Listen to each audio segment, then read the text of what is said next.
Salam filsafat. Sebentar lagi kita akan mengarungi apa itu filsafat. Kita akan cari tahu dan membuktikan apa betul filsafat itu suatu hal yang rumit, suatu hal yang sulit. Sehingga anggapan orang bahwa belajar filsafat diperuntukkan untuk orang tertentu saja, orang-orang pandai. Ternyata pernyataan itu saya akan buktikan bahwa itu tidak sepenuhnya benar. Ternyata filsafat itu menarik untuk kita pelajari. Memang perlu keseriusan, perlu cara untuk bisa mendapatkan gambaran bahwa filsafat itu cocok dengan kita dan mudah dipelajari. Mari kita simak video berikut ini. Semoga bermanfaat. Berkenalan dengan filsafat.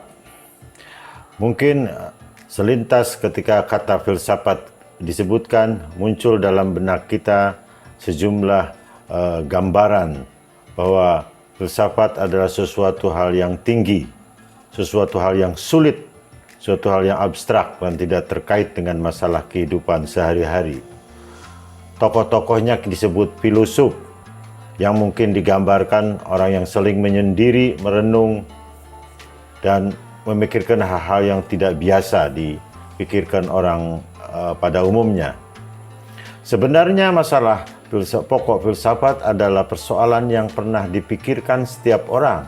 Dalam hidup tentu kita pernah mempertanyakan, kita pernah berpikir, kita pernah merenung kenapa ini begini dan kenapa itu harus begitu.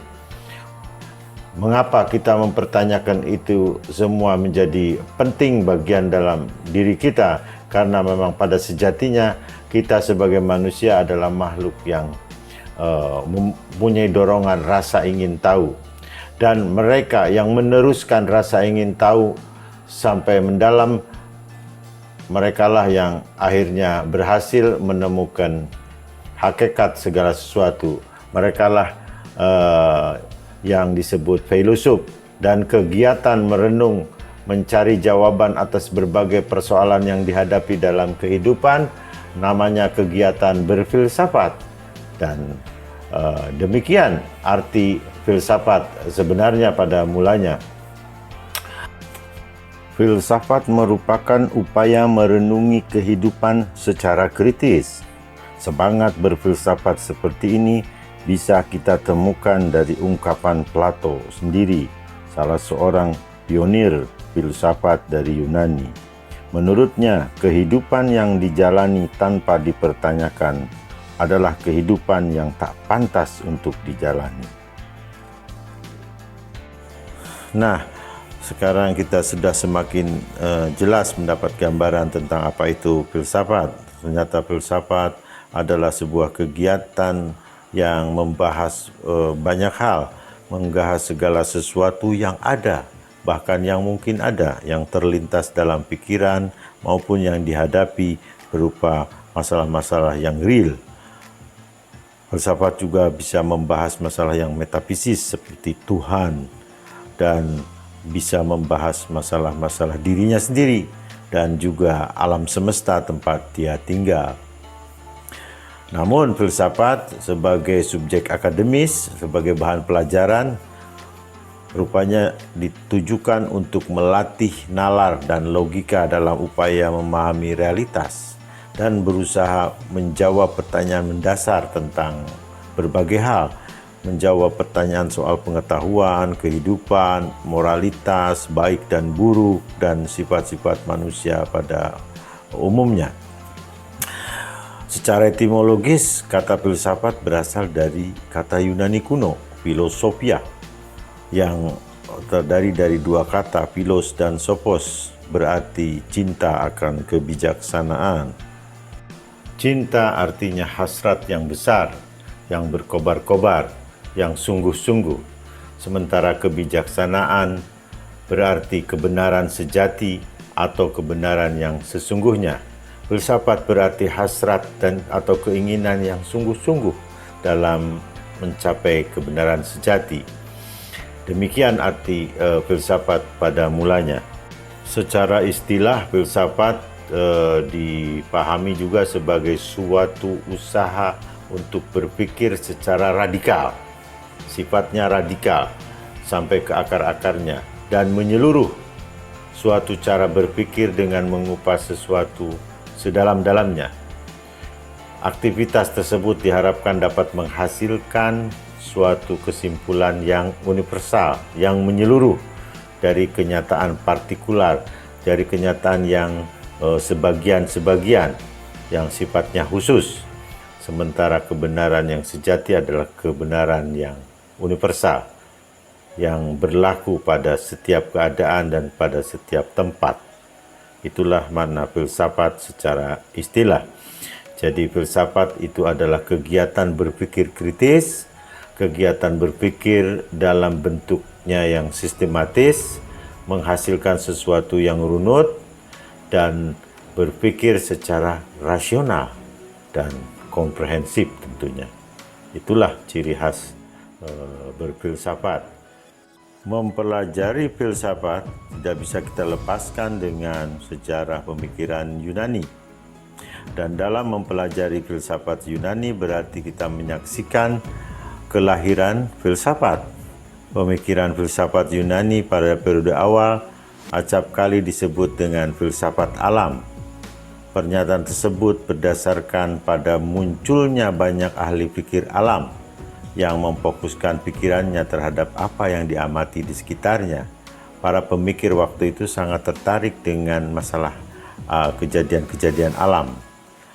Dan periode ini dikatakan sebagai periode pra-Sokrates, karena untuk periode selanjutnya Sokrates juga menandai kebangkitan filsafat pada periode kedua yang menandai kebangkitan pemikiran manusia, pemikiran masyarakat Yunani kala itu. Periode itu disebut periode filsafat Yunani kuno.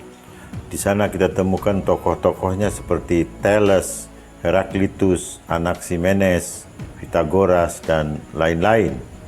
Mereka tertarik dengan apa-apa yang terjadi di alam. Makanya buah pikiran mereka yang terkenal tentang alam, tentang asal-usul alam semesta. Seperti Thales percaya bahwa segala sesuatu berasal dari air. Sementara Heraklitus percaya bahwa segala sesuatu bermula dari api. Dan Anaximenes percaya bahwa segala sesuatu datang dari udara. Sementara Pythagoras tertarik dengan dunia angka, bahwa segala sesuatu di alam bisa dijelaskan dengan hal-hal yang bersifat numerik. Pada periode selanjutnya yaitu masa Yunani klasik. Tokoh filsafat yang terkenal saat itu adalah Sokrates, yang mendobrak keterbelakangan corak berpikir bangsa Yunani yang cenderung bersifat nihilisme karena pengaruh filsafat sofistik yang dikembangkan oleh Pythagoras dan Gorgias. Sokrates hadir dengan memberikan semangat baru dalam pemikiran ilmu pengetahuan. Ilmu pengetahuan Yunani tentang arti pentingnya kehidupan filsafat yang mengedepankan kemampuan mengolah akal pikiran, bukan mengolah kata-kata seperti yang dilakukan kalangan sofis. Dalam ilmu pengetahuan, senantiasa pemikiran Sokrates mempengaruhi masyarakat Yunani kala itu. Dalam menghadapi kalangan sofis, beberapa metode yang dilakukan oleh Sokrates sangat efektif membungkam lawan bicaranya. Sokrates mengajak berpikir untuk mendefinisikan terlebih dahulu tentang tema yang dibahas, sehingga memiliki kesamaan pandangan. Lalu metode kedua yang terkenal dari Sokrates itu dengan metode bertanya, berdialog, atau yang disebut dengan dialektika. Hal ini akan memunculkan pengetahuan-pengetahuan yang lebih rinci dan pada akhirnya mengerucut pada sebuah kebenaran yang objektif tentang permasalahan yang dibahas.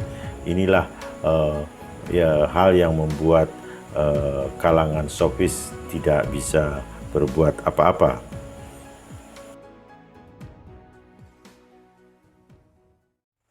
Ya, demikianlah pemaparan filsafat secara singkat mengenalkan kita tentang dunia filsafat untuk menangkis keraguan bahwa filsafat itu sulit, membingungkan, dan mungkin sebagian orang merasa takut dengan filsafat. Setelah kita tahu secara singkat tokoh-tokoh filsafat menguraikan hikmah-hikmah merupakan hasil pemikirannya, kita mungkin akan merasa kagum kepada mereka. Silahkan nanti telusuri kumpulan-kumpulan kata-kata bijak mereka. Filsafat sangat menarik untuk menjadi bahan pertimbangan kita untuk mengetahui lebih jauh. Nanti pada perkembangannya ketika Anda semua menelusuri sejarah perkembangan pemikiran umat manusia hingga saat ini, Anda akan menemukan berbagai orang-orang yang bijak yang berkat para filosof awal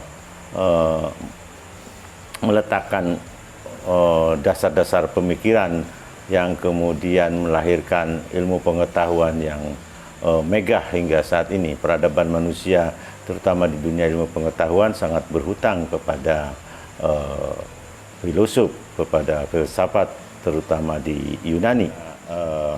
Seorang sejarawan, Will Durant, seorang sejarawan modern, menelusuri perjalanan filsafat, perjalanan pemikiran manusia dari berbagai peradaban, dan khususnya tentang filsafat. Dia memberikan testimoni bahwa filsafat itu luar biasa, hingga judul bukunya diberi judul The Pleasure of Philosophy, kelezatan-kelezatan filsafat. Semoga Anda ketika memasuki dunia filsafat bisa merasakan kelezatan-kelezatan buah pikiran mereka. Dan filsafat pada akhirnya tidak menakutkan, tidak mengkhawatirkan, bukan barang yang menakutkan. Justru sebaliknya, filsafat membantu kita untuk lebih semangat lagi dalam mencari ilmu. Sebagaimana juga anggapan bahwa filsafat itu mengancam keyakinan. Dengan kita mengenali filsafat, ternyata sebaliknya, bahwa filsafatlah yang bisa membantu lebih menguatkan lagi pendirian-pendirian kita tentang segala sesuatu. Dan sebaliknya, bagi pemikiran yang ingin menjauhkan kita dari filsafat, harus kita curigai. Jangan-jangan kepercayaan mereka itu rapuh, sangat khawatir dikritik oleh metode filsafat.